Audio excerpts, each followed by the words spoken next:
Hello, Wankers. Hola, Wankers. Ciao, Vankas. Wow, Guenther. What do you got to say for yourself, baby? What do you got to say? Lewis Hamilton back on top. You were hating, and he shut you up. What do you got to say, Guenther? You need to subscribe. That's what I've got to say to start off with. Just to distract a little bit, subscribe, just subscribe. We come to the rest afterwards. So, start with something easier for me. Okay. That's right. Got to subscribe. That's Guenther's. His payment is that we're making him tell you that at the beginning of every episode for doubting the king, because boy, was this a weekend. Boy, was this a race. Lewis Hamilton gets Ferrari's first win in, what was it? It's been a long time, about 2 seasons. No win last year, no wins this year. He's back on top. Everyone's thrilled. Guenther, what do you make of what we saw? First impressions. First impressions, they did a good job, fair play. Ferrari and Lewis, obviously, both at home. But well executed, and he seems to be enjoying himself with his car, and Mercedes stumbled a little bit, and he took the opportunity. So, well done, Lewis. There's so much you said there. Well executed, Ferrari, good strategy, really positive relationships with the with his engineer all of a sudden. After they sacked the last one, they're always sacking race engineers. Are we in the twilight zone, Guenther? As I said, just everything went right. And I wouldn't go this far to say we are in the twilight zone. But, when you win, obviously, you have to say everything was perfect. But it actually was. There was no mistake made. And the car was fast. Back on a racetrack, they know very well. Upgrade, obviously it worked because the car was quicker. The only thing where they were not the best was in qualifying.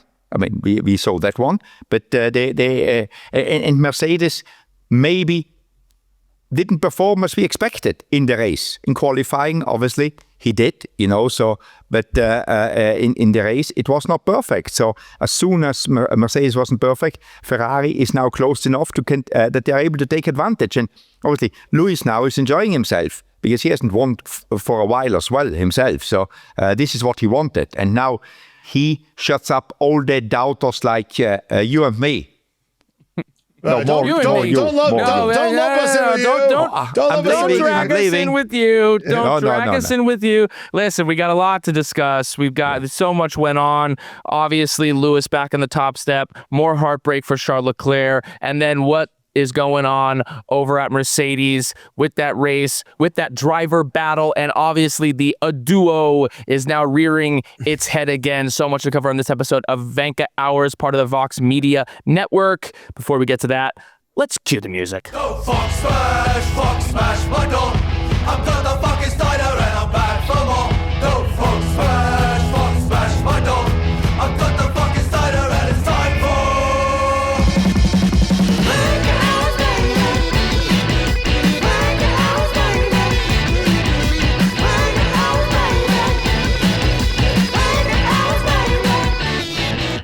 we're back. Okay, Guenther, I think we know the answer to this one, but we need your Rockstar and Wanker for the Barcelona GP. Guenther, who is your Rockstar for Spain?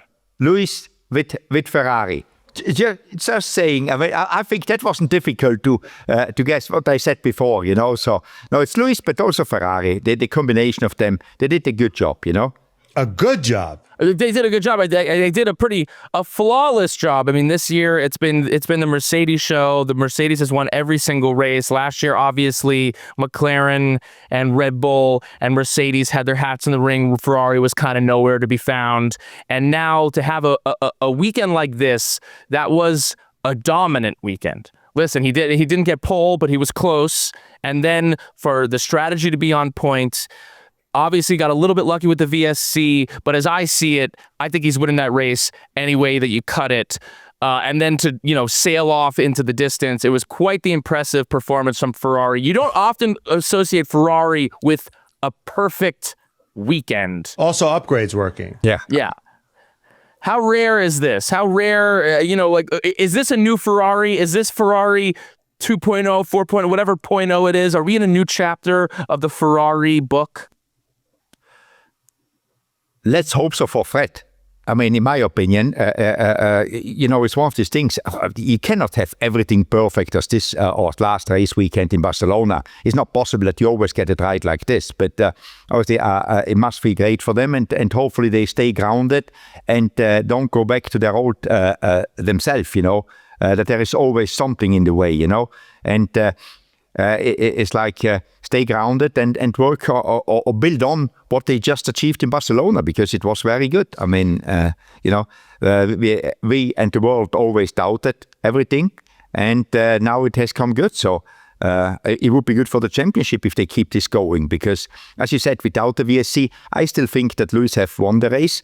I mean, also then you can bring in the theory, if Mercedes would have let Antonelli go, would he have been much faster than George? But it's a lot if and would. Ferrari came in at the right time for a pit stop. They decided early they want a three-stopper. The other ones didn't. And then, the VSC came. But it's one of those things where when you get it right properly, and they did. The positive vibes. Lewis Hamilton, he's coming in with all this confidence, all this energy. The car is really gelling. They're singing the Italian national anthem. The vibes with him and Carlos Santi are great.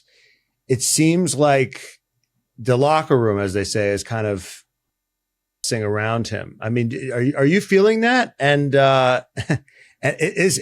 conversely, is Charles Leclerc losing this locker room? For sure, it helps Lewis a lot. I mean, he gave them a win now since a long time, as we said before, and it helps to get it around. But for me, the biggest thing is now not getting, that they know they achieved something special, but this doesn't carry forward. The next race is coming quick, and it could be different again. just stay focused and do what you did in Barcelona without getting ahead of yourself and saying, oh, we are going to win every race now and things like this. And I think Charles, he blamed himself for it. I mean, for sure, Charles is not in a happy place in the moment. He will be at home, not happy. But sometimes you need these wake-up calls to get better as well. I mean, we all know that Charles can drive a race car, and in the end, it could be good for Ferrari if they've got two drivers which can win. So. But for me, the biggest thing is just stay grounded. Everybody should stay grounded. We had a very good race, but we cannot say after one race that this is normality. It still needs to be proven, and they showed they can do it. They've got a good team together. Fred is taking the right direction, but just now stay united and keep on working on it and try to do more of the same. Does this bode well for these next string of races, though? Because, we're now in the European, really the purpose-built tracks where, the next street track isn't until Madrid and Azerbaijan. So, we've got a string of tracks here that are, at least in theory, similar in terms of just that they are purpose. We're not dealing with streets. We're not dealing with dusty. Spain's the BS, prototype, right? That's where they go. This testing. is kind of the yeah. So does this bode well for Ferrari on these kinds of tracks? I would say more. It's like how Mercedes is coming back to this. That is more deciding where Ferrari is. How is Mercedes reacting to this? The racetracks, they are the same for everyone. Mercedes can be good on these tracks. I think Mercedes in Barcelona underperformed, in my opinion. And it depends more how they are coming back and how they fight back. Ferrari obviously needs to stay on the high, at the level they had in Barcelona, and then they can perform always. But it's more like how much is the opposition? How strong is the opposition? How quick can Mercedes fight back at Barcelona? Because Mercedes wasn't far off, if you take the VSC out. They weren't far off. It is a good battle. So I think for them too, the battle is on between Mercedes and Ferrari now. That is my opinion on it. There's a history of great drivers going to Ferrari, and you have Vettel tried it, right? Alonso tried it. Very few drivers have succeeded. You have Lauda, you have Michael Schumacher. Right now, Lewis Hamilton is the latest in the group to try to go there and conquer that. And it takes a special person to sort of take that battleship and sort of turn it in the right direction. I guess you spent time with Lauda, right? What does it take to talk about and I guess they now seem like they're heading in the right direction, and Lewis could be this guy. Can you sort of speak to what it's like being around someone that's like magnetic and what that does to a team? It's persistence, and for example, with Lauda, because I work with him, I know that if he wanted to get somebody somewhere, obviously, first of all, he looked after himself, because he wanted to get somewhere to win a championship. So he knew exactly where to push and where to pull to get what he wanted. And I think that is important. That I think I never worked with Michael. I mean, that's what I was told with Michael. He brought discipline into Ferrari. He just knew that there was good people. They just need the processes in place and the procedures. And that's what he brought in his very processed way of thinking. Lauda was the same. Lauda wasn't there every day at Ferrari, but he knew exactly what he wanted and from whom, who he needed to push to get what he wanted. And I think Lewis maybe found that as well. I mean, I don't know. I haven't spoken with anybody about how Lewis is approaching it. But obviously, first of all, it takes also a person which is respected from the team. If somebody talks and you the guy has got the respect, that helps a lot, because then he's not doubted. People say, okay, Luis said we should do that. Make sure that I do this, because he's telling me. And Victor in Barcelona gave him a lot. He got a lot of credit now in Ferrari. I mean, he needs to use that one now. Say, he won us a race. We went the way he wanted us to go. That was successful. I won a race, and now he just needs to build up on that one, to keep on getting the people motivated to do this, because for sure for Ferrari, these were nice moments. Okay, this begs the question then, what does this do to Charles Leclerc? What does this do for Charles Leclerc that Lewis has come in? Charles has been the golden boy of Ferrari for years, and now the team is in theory headed in a Lewis direction and they're seeing success there. Is this the beginning of the end of Charles Leclerc? What does this do for the Charles Leclerc legacy? What does this do to him mentally, you think? I think Charles is a very fast race car driver. I think Charles is also clever. He will jump on the bandwagon, on the Lewis Hamilton bandwagon, like we had it in Monte Carlo. He said, I want what Lewis had, on his car, the brakes. I need to go that direction. So obviously, I think what they gave him the confidence that what Lewis does is good, and now he has to use what Lewis does and maybe take a step back to make two forward. Saying, hey, this guy, which I did it my way, obviously Lewis's way worked better because he won a race. I didn't, and now I need to come back and see what he does and just try to be faster than him, driving wise. But in the team, he doesn't need to do anything, because I think he has got a lot of credit in the team anyway. He's there a long time, and he will be there for a long time after he signed his contract.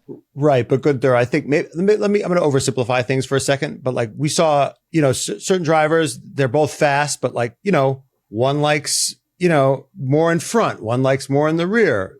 I think we saw with McLaren, based on different upgrades, suited different drivers. And I think there was a lot of ink spilled about, maybe McLaren preferred Lando and how that might have affected Oscar. I guess when you were at Haas, right? Did you feel a tension sometimes about one driver preferred one thing, one driver preferred another thing, and you knew based on there was a sort of fork in the road based on what choice you were going to make, how it was going to impact one driver over another, and maybe Ferrari might have that. Lewis wants this on the front end, Charles wants that on the rear, and they can only kind of pick one. I mean, we had that problem, but we just want to be faster, whoever was faster. So it's a different story here, But I think where Charles, I don't think it's in the car, how you can set up this balance of these cars pretty good, But I think what Charles will learn out what Lewis did is more like how he approached to get it his way. That I think the mental part is more than the technical part here. Lewis was not happy last year. He got beaten up by the world and you guys, not me, obviously, because I never make anything wrong. But he kept on doing what he felt he needs to do.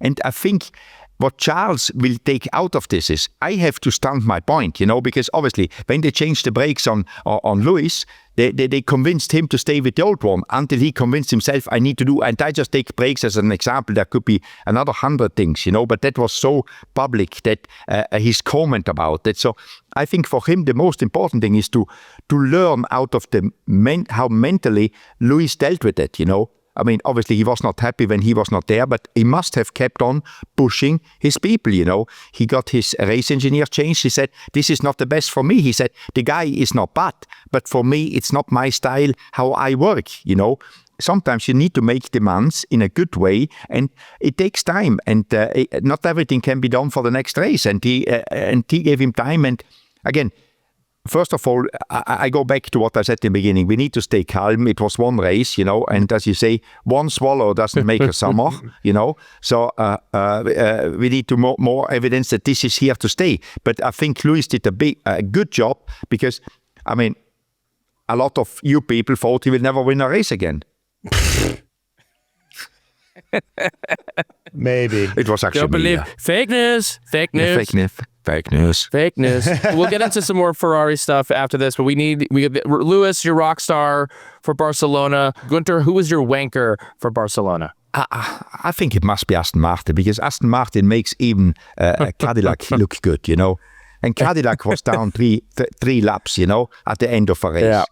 But it made Cadillac look good. What Aston Martin is doing now is just, in my opinion, not acceptable. It's disgraceful. Yeah, it's not F1 standards anymore.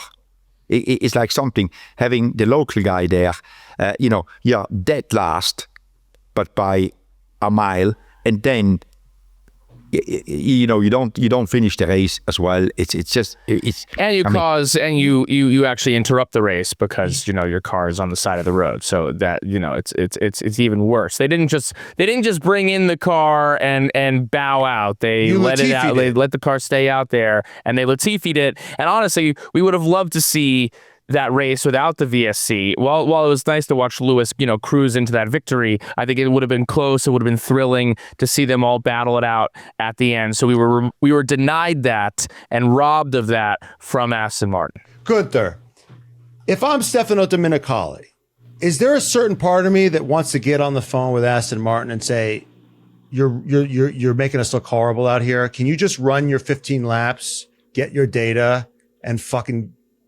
pit and just retire, because you like retiring both cars like on the track or crashing out, because it's just embarrassing.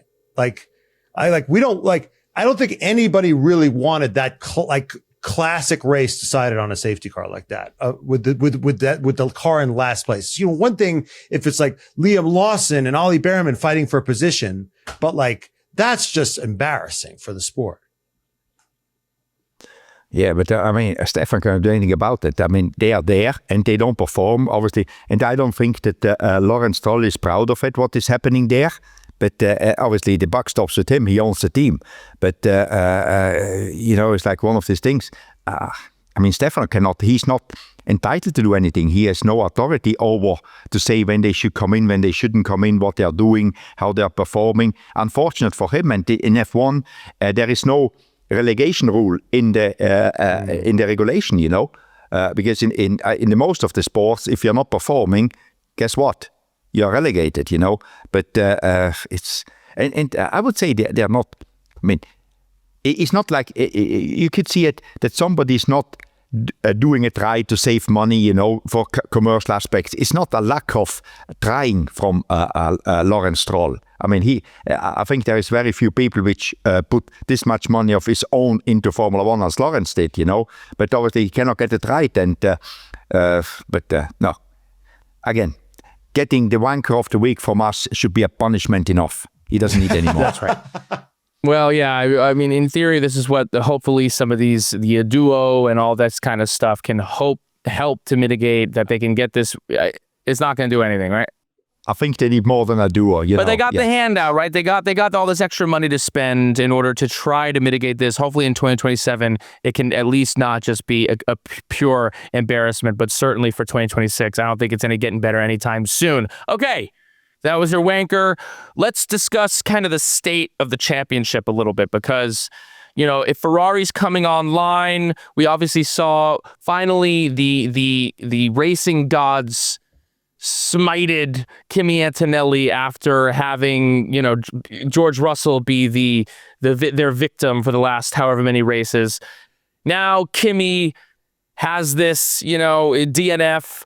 George gains 18 points. It's at least a damage limitation. We've stopped the bleeding, but energetically, the fact that happened right after Kimi overtook George on a weekend where George seemed to have the edge, what do you think that has done to the state of things over at Mercedes? Is it still Kimi Antonelli in the driver's seat, or is this a good sign for George Russell? I think Kimi is still in the driver's seat in the moment, even after Barcelona. I think in the moment he's just strong, but now, as you said, the good thing is I think they both had one DNF now. Yes. Yeah, yes. Exactly. It's 1-1, so nobody can use that as an excuse, Right. But I think if you sum up, Kimi won 5 races, George won 1. That's as it all. So therefore, I think Kimi is still, it's still, as you call it, in the driver's seat, But I think Mercedes lets them race freely. If the performance of Ferrari was a one-off in Barcelona, I think if the performance of Ferrari, that is now the state of the union, I think Toto will come down to give team orders. And I think he already pointed at that. We need to, if Ferrari comes near, because Toto will not lose a championship because he didn't give the team orders. I'm pretty much sure about that. He's not Zach Brown. He won't die on. He wants to win. He wants to win. He didn't win now for a while. He's ready to win another championship. For Zach, the winning came a little bit unexpected, while Toto was used to winning. He wants that feeling again. And I think for Toto, winning means Mercedes winning, aka Toto winning. Who is winning for him? I don't think he really cares. It's interesting because it felt like they were doing a bit of the papaya rules in Spain, where they didn't want to split strategies. They could have put Kimi on a 3-stop, right? They could have had their cake and eat it too, to figure out which, but it seems like they just decided that they were going to lock them both in to the same strategy and just give Kimi the worst version of it out of fairness. Now, do you think that they're going to start to second guess that might not happen the second time? Like, when is Toto going to pull this trigger? If Lewis is close again, like, when is he? How many more times do you think they're going to do this, or do you think it's over? No, I think as soon as Toto feels that Ferrari is going to be a contender, a real contender like they were in Barcelona, he will do it. He will not wait around and hang around. And they will watch the next race, see how it goes there. And I think they are already planning. For sure they held meetings. How are we going to deal with the situation we are just discussing here if Ferrari comes close to them? Now, how would you dictate that? Because, would it be just a race-by-race basis that whoever's in front gets the primary strategy? Or is it a kind of thing where, well, Kimi's leading the championship, so he's going to get a preferential, qualifying run? He's going to, it's all geared towards Kimi? Or is it going to be like, okay, well, George is on pole in Monza, so George gets the preferential treatment. We're not going to let you guys really battle on track and slow each other down, because I want to ask you something about that with this race in a second. How do you think he's going to handle it? Is it going to be a race-by-race basis, or is he just going to pick a driver and prioritize that? Also, there's what's best for the constructors, which is like, okay, we're just trying to win. We're just doing what's best for the team and the drivers. Those are kind of two different. I think what normally goes, who is in front in the championship has got the first. It's the golden boy, and that's Kim in the moment. So. That is Kimi at the moment. Okay, well, then I have a question about this race. There are a few things that went, not Mercedes' way, besides Kimi, obviously, his car DNFing. But they battled each other, potentially slowing each other down. They're on this one strategy, they're covering off Lewis, then all of a sudden Kimi starts, I can get ahead of George, and all of a sudden, he's having to worry about, they're not just running what's the fastest way around this track every single lap, they're taking time away from each other. Meanwhile, Lewis is on this alternate strategy. They also don't just follow the Lewis strategy. They come in, they follow him on the first pit stop, and then they decide to stay out for the second one. And then on top of it, then there's the VSC. Do you think if, Toto had a crystal ball and looked in and said, here's what's actually the best way to win this race, A, he would have done it differently, and B, is there a world, sans the VSC, I know we alluded to it earlier that maybe not, but do you think there is a world where Mercedes wins that race? Yes, I think Mercedes could battle for the race win if they let Kimi go. So, because when you battle, and you guys know that, when you battle with anybody, you wear your tires out. And with the tire degradation, as high as it was in Barcelona, that for sure didn't help neither of the Mercedes. So, if he would have let Kimi go when he said I was faster than George, see if he can get away to start off with, instead of trying to fight his way past, get away and see if he can do it. And then, obviously, if you make that decision that you let Kimi go, then you put him on the same strategy as Lewis, because then because Lewis tried then to undercut you with 3, but you follow, and he couldn't get past. So I think that would have been a chance. Therefore I say, we need to wait the next races to see how strong the Ferrari really is, because they did everything right, Ferrari, in that race. While Mercedes a few things, and I think they know themselves they could have done different, I say.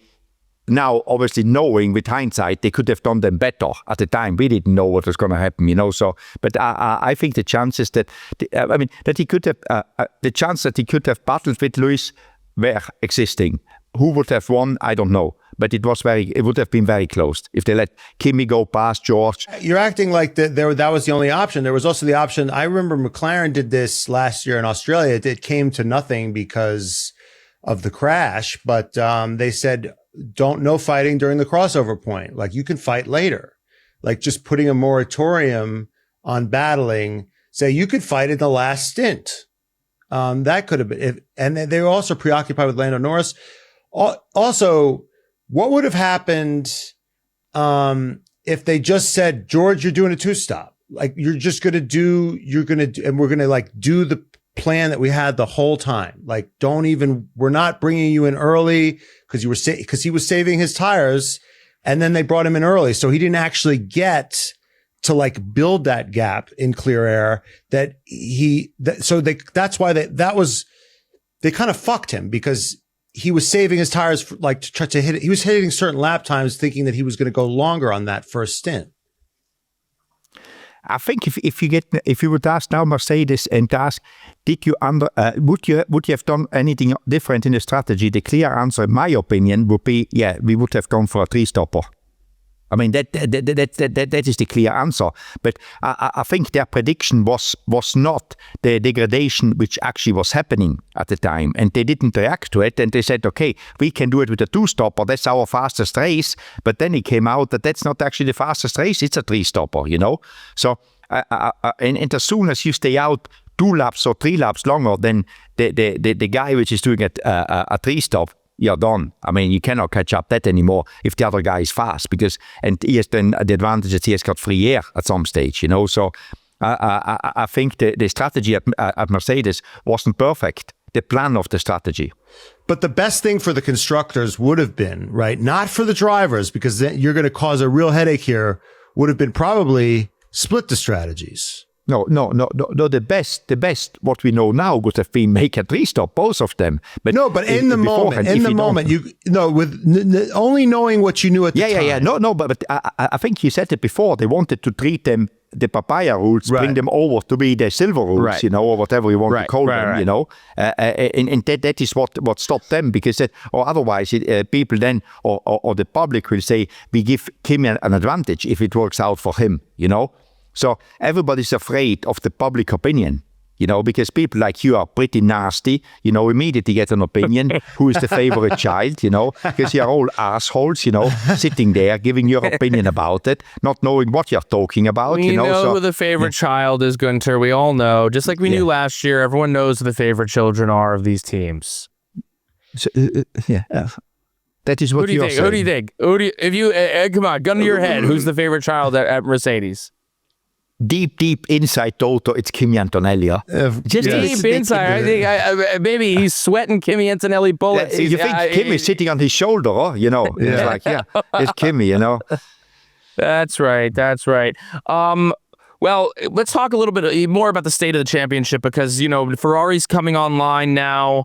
And then there's this whole a duo situation. There's a bit of a duo drama that, apparently Red Bull has the best engine. And now Red Bull is saying, well, what the hell is even that? We obviously don't. Look at what's happening every single race weekend. And now there's some conspiracy theories that, maybe is Mercedes sandbagging a little bit because they want that extra duo time, because they want to have that extra advantage? Was there a little bit of sandbagging that was happening in Barcelona? Red Bull's coming in saying, no, this isn't right. This shouldn't be the case. What are you making of what's going on behind the scenes politically in the state of the championship with regards to this a duo situation, Guenther? First of all, normally the conspiracy theorist is somebody else in this spot, but obviously he was having too much of a good time on honeymoon, Too much cacio e pepe. That's right. Yeah, too much ketchup paper, and now he's a married man. Now he's not like I'm not controversial anymore. I'm very. I'm the only eligible bachelor of the He's group. living in So I'm what out the here, fuck you I'm want. out Yeah, here exactly. swinging my conspiracy member around. If you know what I mean. Living in Come sin, on. not getting the tax break of being married. That's you, Brian. Exactly. Yes. Yeah. So. All right, but Guenther, conspiracy. Come on, any validity to this? Is Mercedes sandbagging? Could be. I mean, and if you look at it in Barcelona, it's one of these things. I mean, and if somebody does it, it's Toto. Guess what? Because he's very smart. It's like it's not difficult to do. It's not difficult to do. The only thing is obviously because Red Bull asked for the FIA to keep on or to check the data, the torque sensors. They measure it on the torque sensors on the output shaft and on the drive shafts. For how much horsepower you've got. They got a lot of data from before, but obviously Mercedes will make sure that they are as low as they can get away with it. So, I mean, it's one of those things you would do, to keep an advantage. Why wouldn't you do it if you can? And you can. If you have got more power, it's easy to reduce. I mean, and it's not forbidden to use less because you can say, I had to reduce the power because reliability. I mean, it was still not reliable. It still stopped out there, Kimi's car, but, it's one of these things. I have a hot take, and I want to know if you agree with this, Guenther. I'm running this by the panel. Go. This gas or brake. I'm giving this gas or brake. Red Bull would have never gotten screwed with this duo bullshit if Christian Horner was still in charge. I think Christian would have covered himself in ash and rags and said, "Please, sir, can we have some more?" I think he would have. I think things would have caught. Sorry, I'm giving my bias, but what do you think? What do you think of that? Gas just or a brake? little bit you give your bias. Just a gas little. or brake? Gas or brake? Brake. What? Brake, because it's data. It's data. It's You nothing just else. said, Guenther, you just said that they could manipulate it. That these guys are trying to manipulate it. It looks so crazy. It's everyone. But the different thing is, Red Bull is not winning. Mercedes is winning. Red Bull hasn't won shit this year.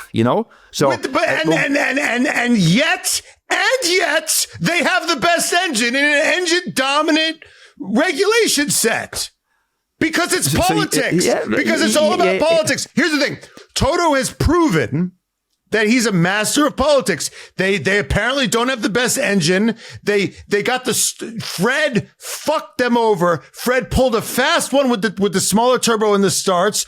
Toto was like, it's not safe. We have to know. Yeah. So he fucking closed that loophole. He's proven. Yeah. Now the Ferrari start dominance is over because Toto won that political battle. Fuck them, yeah. Yeah. So Toto. So who was his equal in that arena? It was Chris. It's all about fucking politics. I know you, Guenther. When you were, he is woken up again after his honeymoon. He's awake again. He's alive. That's right. I know when you were at Haas. Matt is back. All right. Gas. Okay. Christian would have. It's actually a good conspiracy. You're back. Yes, he would have come back, and because if you think about, in the moment, Red Bull is fourth, but the fifth is a lap or two behind them. So even if they would lose 2 or 3%, who cares? They would be still fourth. There's nobody coming from the back, but they cannot go anywhere forward. So. Yes, you're right. You got that one right. So, fuck. So it's a duo a lot of bullshit. That's my gas or brake. Is a duo bullshit or not? Gas. Exactly. Yeah. It's a duo bullshit. Gas or brake. Yes.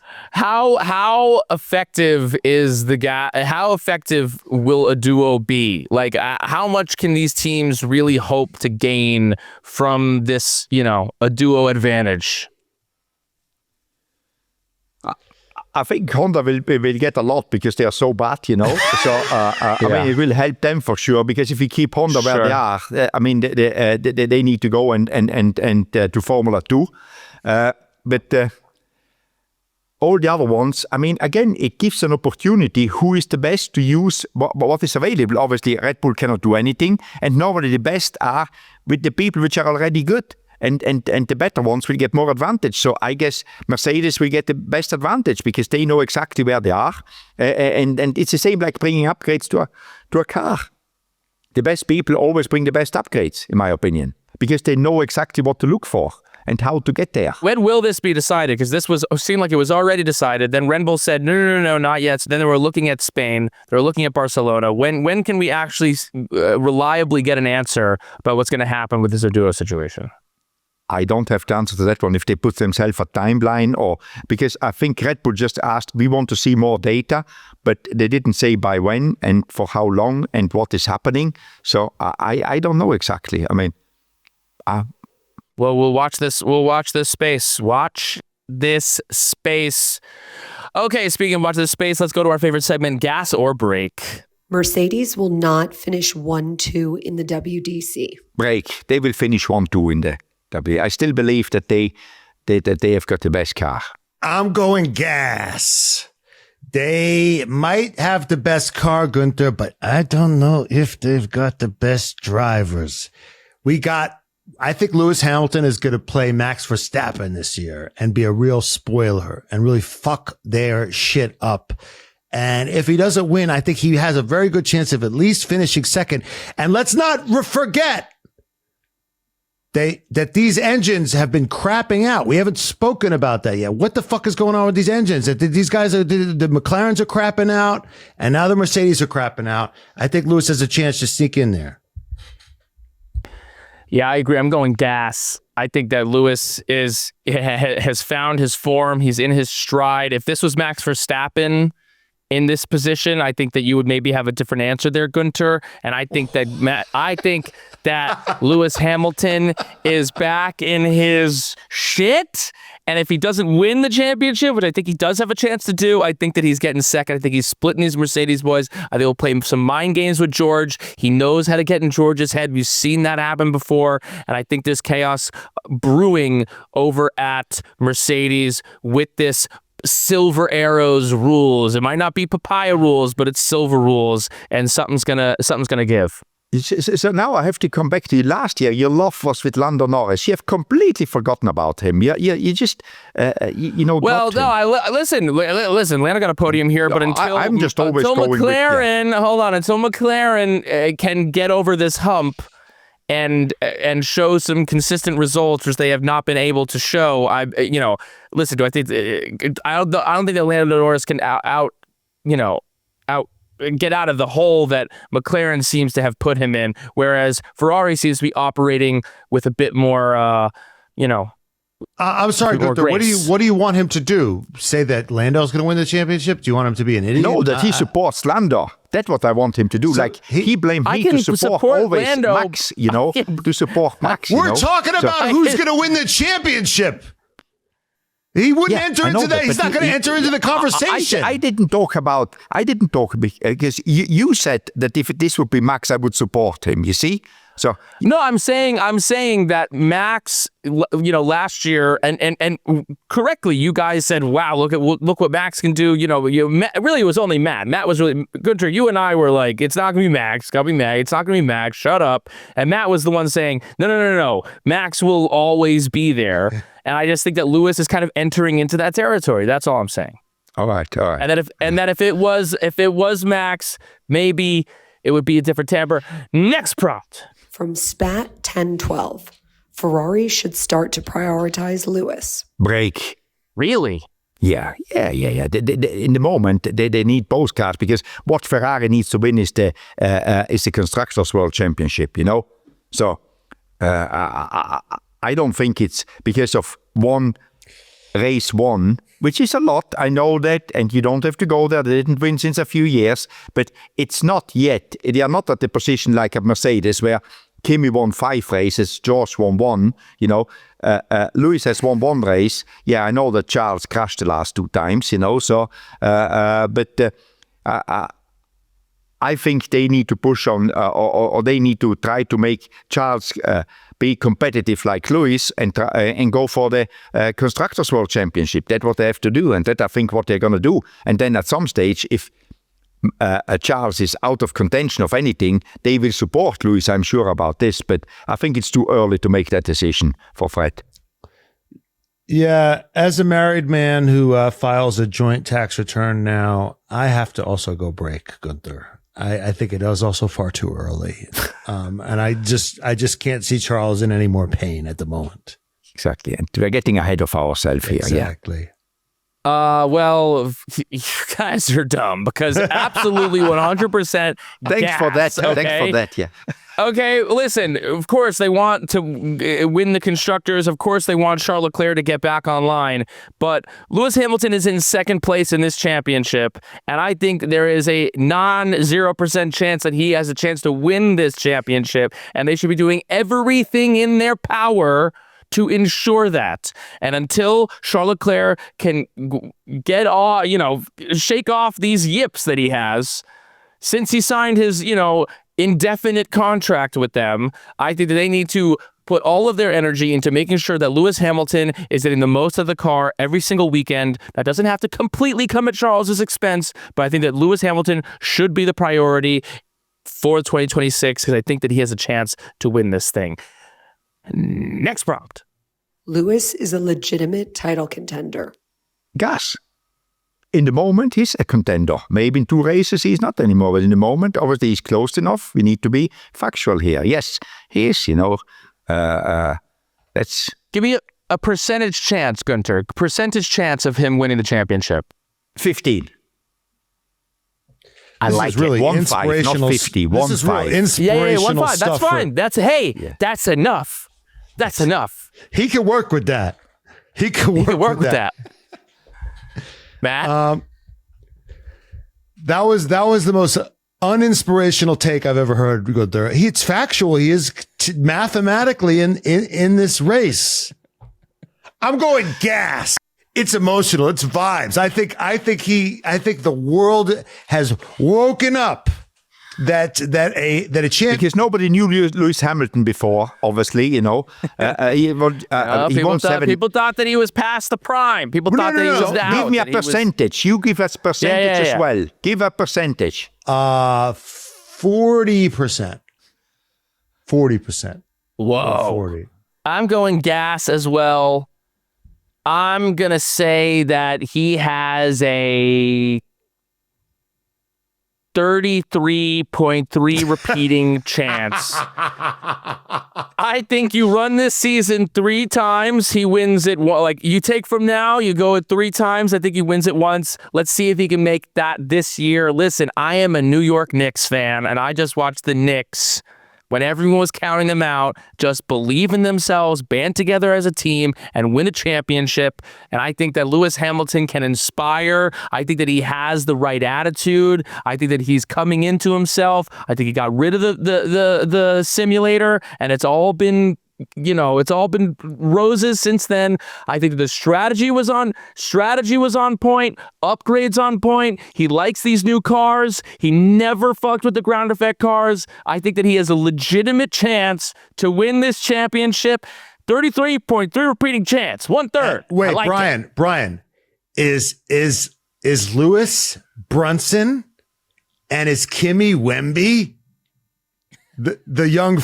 Well, Kimi is Wemby. To be clear, Kimi is absolutely Wemby. Listen, he might be 5'7", but he looms he's a 7'6" motherfucker when it comes to, race pace.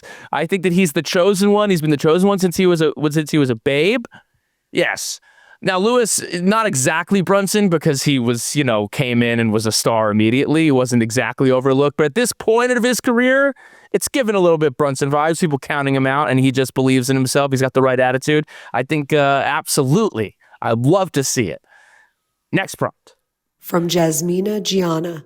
Pierre Gasly's podium shouldn't have been reinstated. It shouldn't have been reinstated, because if you reinstate his podium, you have to change also the other ones, and you cannot do that anymore because it was a complete clusterfuck, Monte Carlo, on that part, And it started with having the bloody, what is it called, the speeding line or in the wrong place, or giving the wrong information to the teams. But in the end, giving him the podium back, obviously, is the wrong thing to do, because all the other ones have penalties, and they cannot get their penalties undone, because you cannot do that, a self-penalty undo it. So it's one of these things. I mean, you cannot get this one right. But and as much as I like Pierre to be on the podium, he should be on there because it's the right way he gets on there, not because of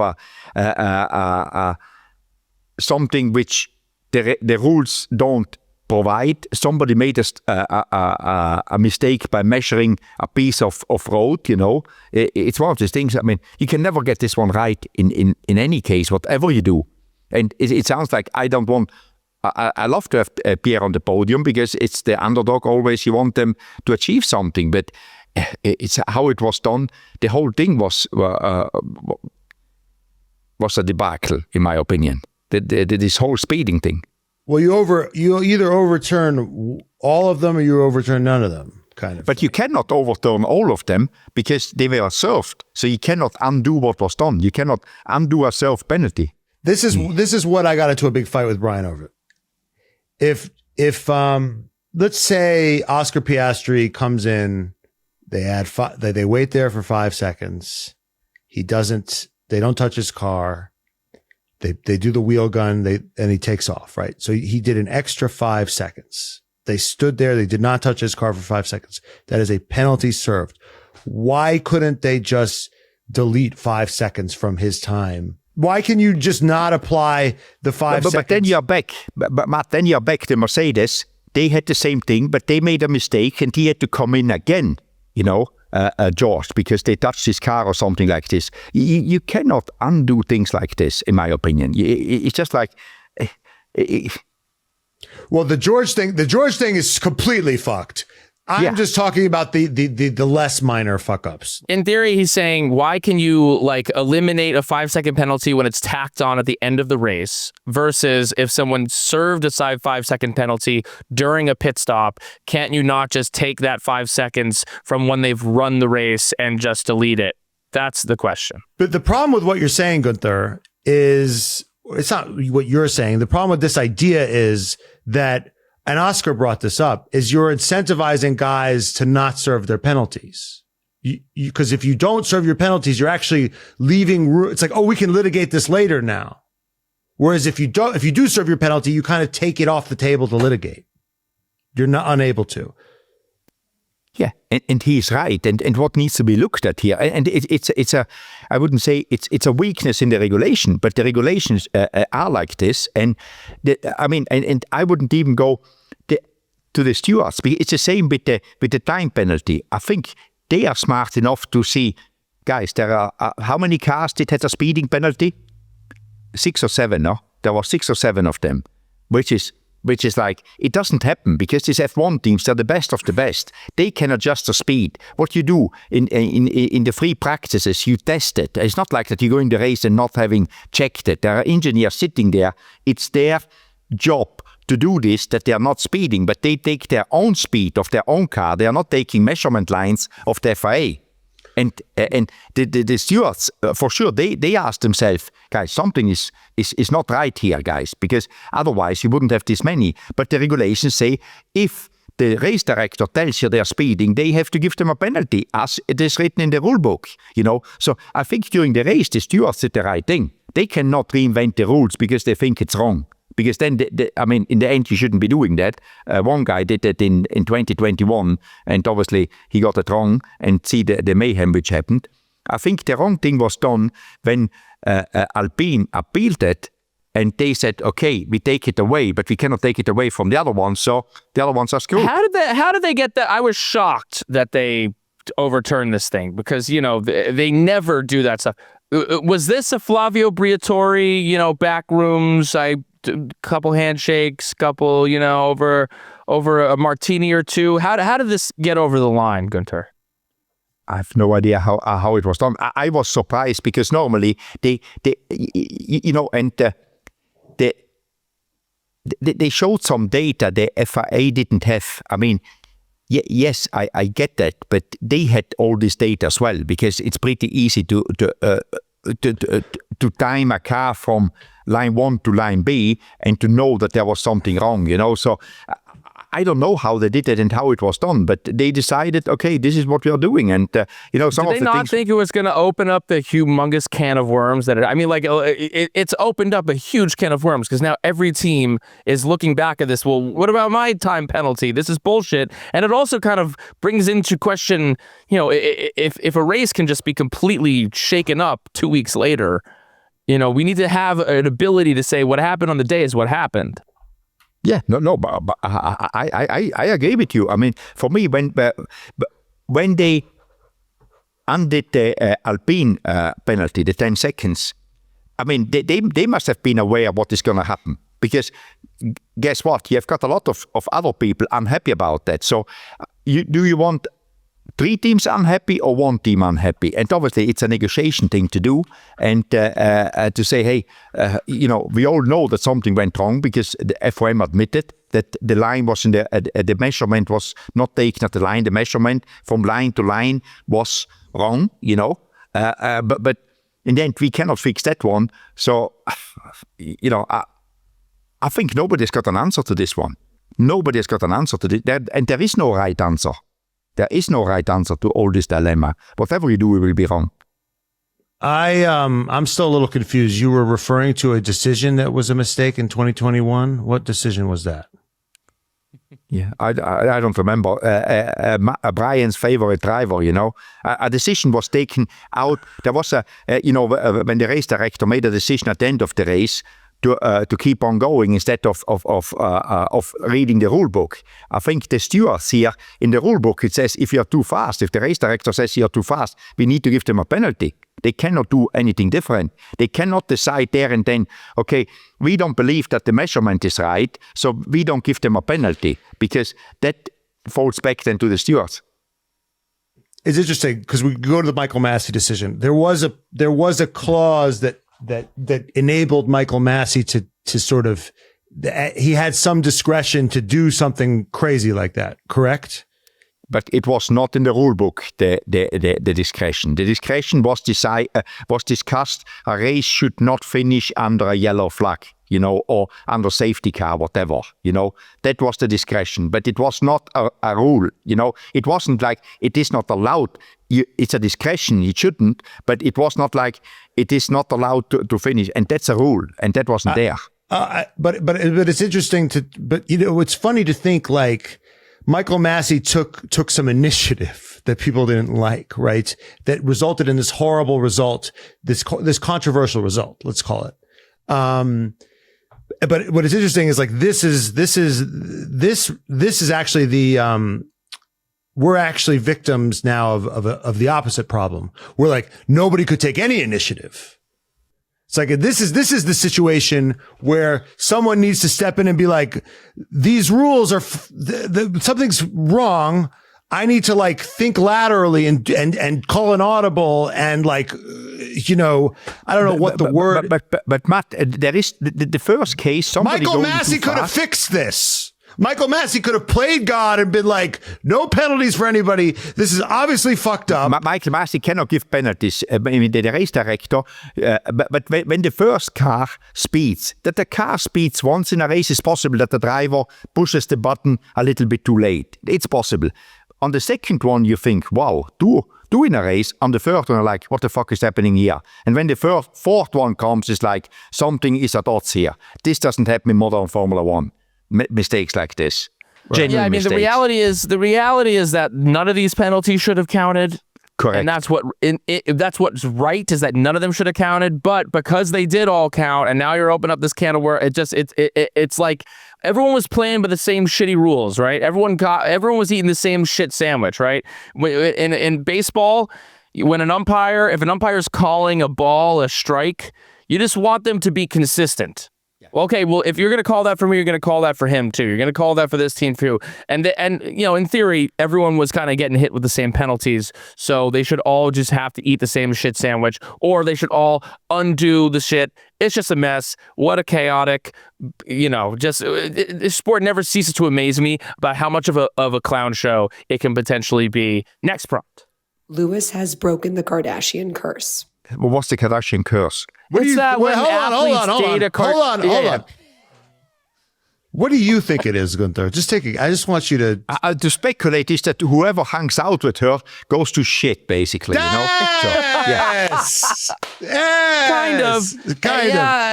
That is... Yeah, but I need some background on it, because I don't know who she Let me read what the Wikipedia says. The Kardashian curse is a long-standing pop culture myth claiming that any man, particularly professional athletes and musicians, who become romantically involved with a member of the Kardashian/Jenner family will subsequently experience a massive downfall. This downfall typically manifests in an immediate decline in their career, bad luck, public scandals, breakdowns, or severe physical injuries. Has Lewis broken the curse, Guenther? Gas. He won. I mean, he cannot. The fact is, gas. Flat out, Yes. Flat out, Fuck Wikipedia. They know nothing, Yeah. That's right. Hell yeah. Matt, gas or break? I mean, I concur. Gas. It's full gas for the Vankah Hours pod. Make sure you are subscribed. Make sure that we're almost at 80,000 subscribers. We should be at 100,000. Make sure to like this video, share with your friends. This is the best F1 pod in the game, babies. You know what, Guenther? I think next week we're gonna do a preview episode before the Austrian GP. Okay, so we're gonna save our predictions, because we're gonna do a whole preview episode. We're gonna talk about what to expect in Austria. Do a little preview for the people, because there's no race this upcoming weekend, so we got to give people something to chew on. So save your predictions for then. We'll go over the count next week's episode. But until then, we will see you next week, Vankahs. Goodbye, Wankers. Goodbye, Vankas.